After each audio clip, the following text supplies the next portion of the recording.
انہوں نے بھی کھل کر یہ بتایا تھا کہ آج بھی افغان طالبان کی حکومت ٹی ٹی پی جیسے گروپوں کی سرپرستی کرتی ہے. لیکن اس میں جو امپورٹنٹ کیچ ہے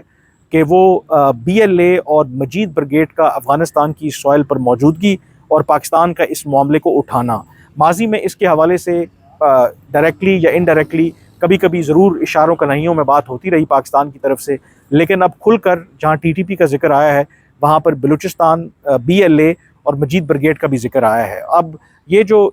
ماضی میں بھی ایک ہسٹوریکلی اگر آپ دیکھیں، جب افغانستان میں امریکی جہاں پر موجود تھے اور جب اشرف غنی یا حامد کارزائی کی حکومت تھی، تو کہا جاتا تھا کہ قندھار جو بلوچستان سے منسلک ہے اور بلوچستان سے وہ لگتا ہے، تو قندھار میں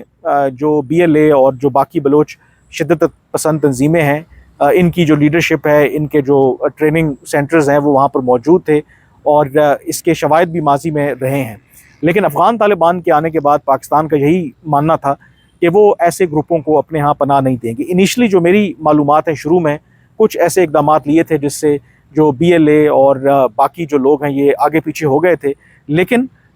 بعد میں جب پاکستان اور افغانستان کے درمیان تعلقات خراب ہوئے تو ایسے شواہد ملنا شروع ہوئے کہ ایک دفعہ پھر بی ایل اے اور مجید بریگیڈ اور باقی جو بلوچ شدت پسند تنظیمیں ہیں ان کو افغانستان میں کہیں نہ کہیں کھلی چھوٹ دے دی گئی ہے. اس کی ایک انڈیکیشن یہاں پر بھی ملی کہ کچھ عرصہ پہلے ہی ایک انسیڈنٹ ہوا کہ جو داعش خراسان یا آئسس ہے، جو دہشت گرد گروہ ہے، اس کے کچھ جو دہشت گرد تھے بلوچستان میں،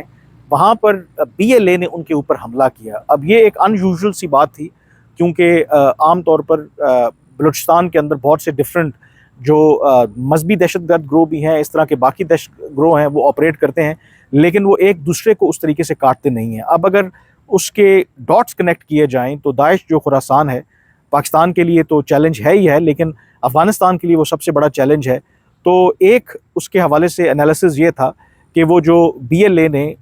وہاں پر بلوچستان کے اندر داعش کو نشانہ بنایا، وہ بنیادی طور پر انہوں نے افغان طالبان کے کہنے کے اوپر بنایا، اور اس کے ریٹرن میں کیونکہ جو بی ایل اے ہے ان کو افغان طالبان کی حکومت اپنے یہاں پناہ بھی دے رہی ہے اور ان کو سپورٹ دے رہی ہے، اور یہ اس کی ایک ریزن ہے. اور اب پاکستان نے اس معاملے کو باقاعدہ طور پر ان کے ساتھ اٹھایا بھی ہے. اور دوسرا پھر جو بلوچ شدت پسند تنظیمیں تھیں، یہ پہلے خود کو حملے نہیں کرتی تھیں، ہٹ اینڈ رن جو اس طرح کے جو حملے ہیں وہ کیا کرتے تھے، یا کسی جگہ پر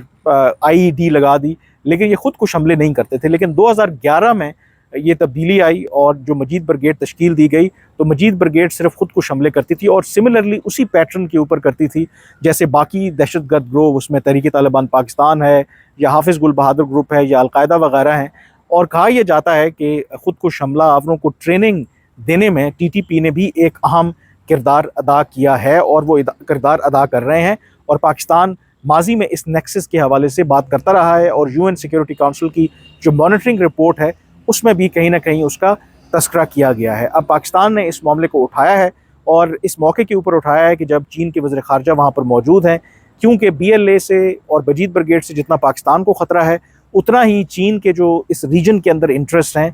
ان کو بھی خطرہ ہے. کیونکہ B L A Majeed brigade خاص کر کے اس نے پاکستان میں چین کے انٹرسٹ کو کئی مرتبہ نشانہ بنایا ہے. وہ کراچی ایئرپورٹ کے باہر چینی باشندوں کے اوپر حملہ ہو، وہ چائنیز جو کنفیوشس انسٹیٹیوٹ ہے کراچی یونیورسٹی میں، وہاں پر پروفیسرز کو نشانہ بنانا ہو، یا پاکستان سٹاک ایکسچینج کراچی جو کانسلیٹ ہے چین کا، اس پر حملے، ان تمام کی ذمہ داری جو ہے وہ مجید بریگیڈ نے قبول کی ہے. اور مجید بریگیڈ کی موجودگی افغانستان میں، اس کا یہ مطلب ہے کہ ایک طرف وہ پاکستان کو نقصان پہنچا رہی ہے اور دوسری طرف چین کو بھی نقصان پہنچا رہی ہے. اور پاکستان کا اس معاملے کو اٹھانے کا مقصد بھی یہی ہے کہ چین بھی اس کے حوالے سے افغانستان کی حکومت پر دباؤ ڈالے. اب چین کی جو ڈپلومیسی ہے وہ تھوڑی مختلف نوعیت کی ہے. وہ ضرور پرائیویٹلی ان ایشوز کے اوپر بات بھی کرتے ہیں، ڈسکس بھی کرتے ہیں، لیکن پبلک نہیں کرتے. اور یہ جو ٹرائلیٹرل میٹنگ ہوئی ہے، اس میں جہاں ریجنل کنیکٹیوٹی، اکنامک کوآپریشن اور باقی انیشیٹوز کے اوپر ڈسکشن ہوئی ہے، اس میں ایک جو سب سے top of the agenda issue تھا کہ کس طریقے سے اس ریجن کو، خاص کر کے افغانستان میں جو مختلف دہشت گرد تنظیمیں ہیں ان سے نپٹا جائے، ان کو ایلیمینیٹ اور ایریڈیکیٹ کیا جائے. چین کا بھی یہ انٹرسٹ ہے. چین کا جہاں ٹی ٹی پی کے خلاف وہ چاہتے ہیں کہ ان کو ایلیمینیٹ کیا جائے، پھر اسی طرح سے جو ایسٹ ترکستان اسلامک موومنٹ ہے جو پہلے اسے کہتے تھے اور اب ترکستان اسلامک پارٹی اسے کہتے ہیں، جس سے چین کو خطرہ ہے، ان کے بھی ایک متعدد اندازے کے مطابق مختلف اعداد و شمار ہیں، 200 سے لے کے 600 کے قریب ان کے جو جنگجو ہیں آج بھی افغانستان میں موجود ہیں، اور طالبان کی حکومت کہیں نہ کہیں ان کی سرپرستی کر رہی ہے۔ چین چاہتا ہے کہ ان کے خلاف بھی کارروائی کی جائے، اور پھر یہ جو مجید بریگیڈ اور BLA اور ان کی جو موجودگی ہے، آئی ایم شور کہ اس کے حوالے سے بھی چین بالکل نہیں چاہے گا کہ ایسے گروہوں کو کہ جو پاکستان اور چین دونوں کے خلاف ہیں ان کو اپنے ہاں پناہ دی جائے۔ پھر اس میں ایک تیسرا نیا ایلیمنٹ یہ بھی ہے، کیونکہ حال ہی میں امریکہ نے BLA کو بھی اور مجید بریگیڈ کو دہشت گرد تنظیموں کی فہرست میں شامل کیا ہے، اور اس وجہ سے پاکستان اب ان ممالک کے اوپر جو ڈائریکٹلی اور انڈائریکٹلی ان گروپوں کو سپورٹ کر رہے ہیں تو ان کے اوپر بھی دباؤ ڈال رہا ہے کہ وہ ان کے خلاف باقاعدہ طور پر کارروائی کریں۔ اب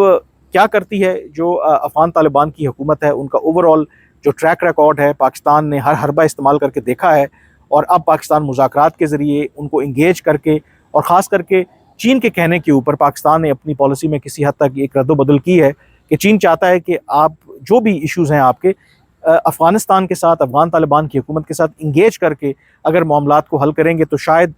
اس کے بہتر نتائج ہمارے سامنے آ سکتے ہیں۔ تو اب چین کے وزیر خارجہ، پاکستان کے وزیر خارجہ اور جو افغانستان کے وزیر خارجہ ہیں ان کے درمیان یہ سہ فریقی جو اجلاس ہوا ہے، اور اس میں جو میری معلومات ہیں پاکستان اور چین کی طرف سے افغان طالبان کی حکومت پر زور دیا گیا ہے کہ وہ ان دہشت گردوں سے چھٹکارا حاصل کریں، اور ان کو کہا گیا ہے کہ آپ کے پاس ایک واضح چوائس ہے کہ ایک طرف آپ کے سامنے ترقی کھڑی ہے، ایک طرف ریجنل انٹیگریشن، امن کا راستہ ہے، اور دوسری طرف اگر آپ ان گروپوں کو سپورٹ کریں گے یہ آپ کے اپنے ملک کے لیے اچھا نہیں ہے، اور پھر جو آپ کے تعلقات ہیں اپنے ہمسایوں کے ساتھ اس کے لیے بھی اچھا نہیں ہے۔ اب دیکھتے ہیں کہ افغان طالبان کس حد تک اس میسج کو سیریس لیتے ہیں۔ اوورآل افغان طالبان کے لیے ایک یہ ڈپلومیٹک سکسس اس حد تک ضرور ہے کہ چین کے وزیر خارجہ کا وہاں پر جانا ایک لحاظ سے ان کو لیجٹمیسی بھی پرووائڈ کرتا ہے، اور دوسری طرف پاکستان کے وزیر خارجہ بھی وہاں پر گئے ہیں، اور اس ٹرائی لیٹرل میٹنگ کا وہاں پر ہونا دیٹ شوز کہ جو بھی اختلافات باقی دنیا کے یا ریجن کے ممالک کے افغان طالبان کی حکومت کے ساتھ ہیں وہ ان کے ساتھ کام کرنے کے لیے تیار ہیں۔ لیکن کیا افغان طالبان کی حکومت خطے کے جو باقی ممالک ہیں، خاص کر کے وہ ممالک جنہوں نے افغانستان کے لیے بہت اہم کردار ماضی میں بھی ادا کیا ہے اور مستقبل میں بھی وہ بڑا ایک اہم کردار ادا کر سکتے ہیں افغانستان کے مسائل کو حل کرنے کے لیے، تو ان کے کنسرنز کو وہ کس حد تک ایڈریس کرتے ہیں، یہ میرے خیال میں ایک اہم نقطہ ہوگا، اور دیکھتے ہیں کہ جو افغان طالبان کی حکومت ہے اس کے حوالے سے کیا فیصلہ کرتی ہے۔ آج کے ویلاگ سے اتنا ہی، اب مجھے اجازت دیجیے، اللہ حافظ۔